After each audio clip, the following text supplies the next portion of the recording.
আগামী 21 সেপ্টেম্বর অনুষ্ঠিত হবে Tommy Miah international chef and hospitality award 2025। বিখ্যাত celebrity chef Tommy Miah MB এর উদ্যোগে আয়োজিত Tommy Miah international chef and hospitality award 2025 এর কার্যক্রম শুরু হয়েছে।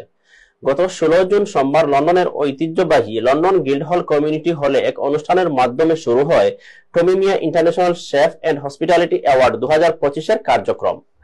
আমাদের সিনিয়র রিপোর্টার কয়েস আহমদ রুহেল জানান, 1991 সাল থেকে শুরু হওয়া এই অ্যাওয়ার্ড অনুষ্ঠান এবার আরো বৃহৎ পরিসরে আয়োজনের পরিকল্পনা করা হয়েছে। অনুষ্ঠানের আয়োজন ও তত্ত্বাবধানে ছিলেন সিটি কাউন্সিলের কাউন্সিলর মনসুর আলী। অনুষ্ঠানের শুরুতে স্বাগত বক্তব্য রাখেন আয়োজক টমি মিয়া এমবিই। তিনি বলেন, এবছরের আয়োজন হবে সম্পূর্ণ ব্যতিক্রমী ও আরো বর্ণাঢ্য। সেন্ট্রাল লন্ডনে আগামী 21 সেপ্টেম্বর অনুষ্ঠানের মূল পর্ব অনুষ্ঠিত হবে এবং অনুষ্ঠানটি সবার জন্য আনন্দদায়ক হবে বলে তিনি জানান।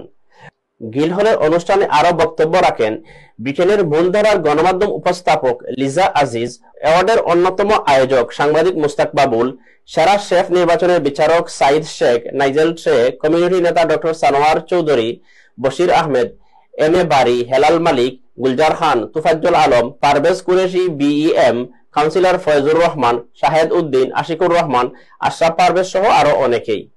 অতিথিরা বলেন, এই আন্তর্জাতিক অ্যাওয়ার্ডের মাধ্যমে বিশ্বব্যাপী ব্রিটিশ বাংলাদেশি কারির শিল্পের সুনাম আরো বিস্তৃত হবে। এ সময় জানানো হয়, এই অ্যাওয়ার্ড অনুষ্ঠানকে ঘিরে একটি বিশেষ আয়োজন 14 সেপ্টেম্বর রয়্যাল রিজেন্সি হলে অনুষ্ঠিত হবে।